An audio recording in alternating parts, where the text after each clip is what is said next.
Today, we're exploring something pretty interesting: how AI isn't just changing what we do, but how we think and work alongside it. There's a new approach called AIYING.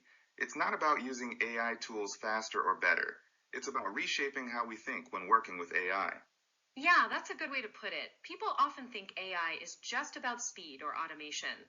But really, the challenge is how it changes our decision making. Leaders don't struggle because AI is complicated. They struggle because AI shifts how we think, often in ways we don't notice right away. Right. The document highlights four common struggles executives face with AI.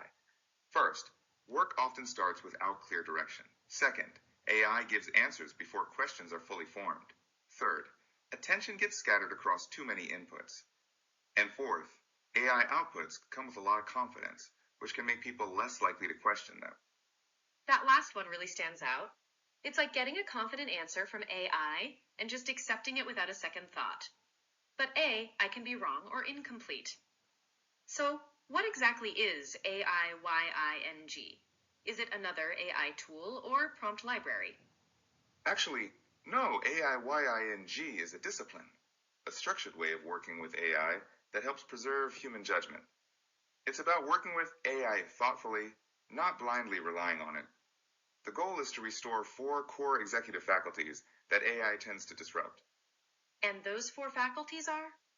They call them arcs. First is action, using AI to start and finish initiatives clearly.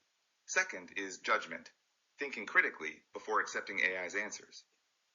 Third is focus, protecting your attention in a noisy environment. And fourth is discernment, evaluating confident AI outputs carefully to decide what to trust. I like the analogy you mentioned, like the four parts of a car's engine. If one is off, the whole ride gets bumpy. AIYING helps keep all four running smoothly. Exactly. And here's how AIYING works. Each lesson starts with a real situation executives face, then uncovers the hidden mental challenge behind it. Next, there's one reflective question to pause and think, followed by a quick 3-minute AI practice. Finally, a leadership check helps turn that action into sound judgment. So, no theory or hype, just practical steps to use AI deliberately when clarity is needed. That's refreshing. It really is. And here's the big insight. In the age of AI, competitive advantage won't come from who uses AI more, but who uses AI more thoughtfully. AIYING makes thoughtful use deliberate, repeatable, and practical.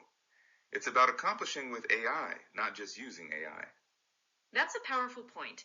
It reminds us human judgment still matters, maybe now more than ever. Absolutely. So if you're working with AI, think about how you can bring clarity, focus, and critical thinking to the process. That's what AIYING is all about. Thanks for joining us today. We hope this gives you a fresh way to think about working with AI. Until next time.